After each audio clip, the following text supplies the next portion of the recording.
ہم کو اس بات کے لیے جمع کیا گیا جو ایک زمانے سے کوشش کرنا چاہیے تھا، آج شروع ہو رہی ہے۔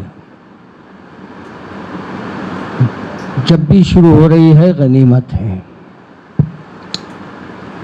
اور رہا یہ جو حالات اس وقت چل رہے ہیں، یہ امید ہے کہ ابھی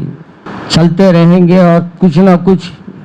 ہر مہینے یا ہر ایک سال میں سازشیں ہوتے رہے گی، اور ایک سازش کا یہ بھی حصہ ہے،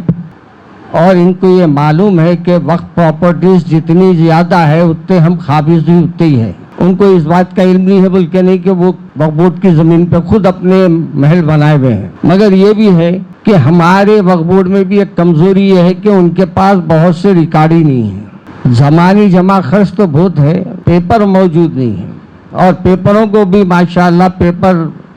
آؤٹ کرنے والے بھی اپنے سے ماشاءاللہ۔ ایسے موقع پر اب آپ کو اور ہمارے کو یہ کوشش کرنا ضروری ہے کہ ہم پہلے وقف بورڈ کے یہاں کے ذمہ داروں سے بھی ایک ملاقات رکھیں، اور ان سے بھی یہ کہے کہ بھائی آپ کے پاس جو زمینیں ہیں، آپ کے پاس جو کچھ ہے، آپ اس کا ریکارڈ مینٹین کریے اور ہم کو وہ دیجئے تاکہ ہم یہاں کے وقت پراپرٹی کا بھی جائزہ لے سکیں۔ اور دوسری گزارش یہ بھی ہے میری کہ ہمارے جیسے مولانا نے کہا بھی کہ یہ ایک وقت میں ہونے والا مسئلہ حل نہیں ہوتا ہے، ایک وقت میں مسئلہ نہیں حل ہوگا، اس کو تو مسلسل آپ کو جد و جہد کرنا پڑے گا۔ اور رہا دوسری بات کہ ان حالات میں آپ کو ہمارے پرسنل لا بورڈ کے طرف سے بھی ماشاءاللہ بہت سی خطبات بھی آ رہے ہیں، بہت سی وہاں سے رہبری بھی کی جا رہی ہے، تو ہمارے صدر محترم سے بھی ہم مل کر یہ مشورہ کریں کہ بھائی ہم اس سلسلے کو آگے کیسے بڑھائیں،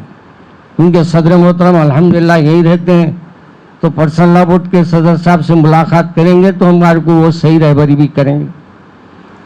اگر صدر صاحب کا مشورہ رہے گا تو پھر انشاءاللہ پھر گاؤں پھریں گے، شہر جائیں گے، اور انشاءاللہ اس سلسلے میں ہم حکومت کو یہ بتائیں گے کہ بھئی ہم ایک ہو جائیں تو کیا ہو سکتا۔ افسوس تو یہ ہوا مجھے، اب اتنے برے حالات میں بھی ہر کوئی اپنی اپنی میٹنگ الگ کر لے رہا،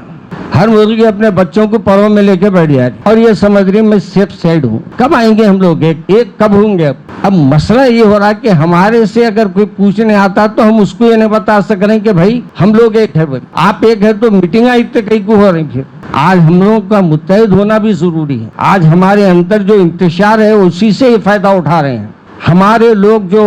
مختلف ہمارے جیسے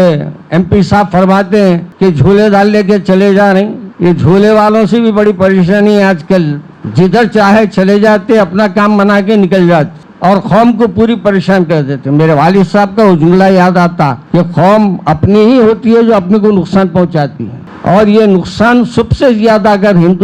اب جیسے بھی مختلف دکانوں کا نام لیے، آج ہمارے جتنے وقف کے ادارے ہیں جو وقف پراپرٹیز پہ بنے ہوئے ہیں، وہ کیا کرایہ دے رہے ہیں؟ کبھی غور کریے آپ نے؟ دکھنے کو ان کے دیدے لال ہو رہے ہیں، آ کے معلوم ہوں گے اندر بیٹھے تو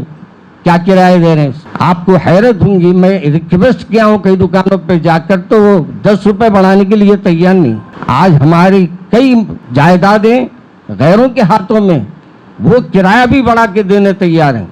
مگر ہمارے لوگوں کو دیکھ کے وہ بھی لنگڑے ہو رہے ہیں۔ میرے عزیز بزرگوں، میں اس موقع پر صرف یہ احساس آپ کے اندر پیدا کرنا چاہتا ہوں کہ ہم کو پہلے اپنے گھر سے لڑائی شروع کرنا ہے۔ اپن جب تک متحد ہو کے آگے نہیں بڑھیں گے جب تک کوئی مسئلہ حل نہیں ہوگا۔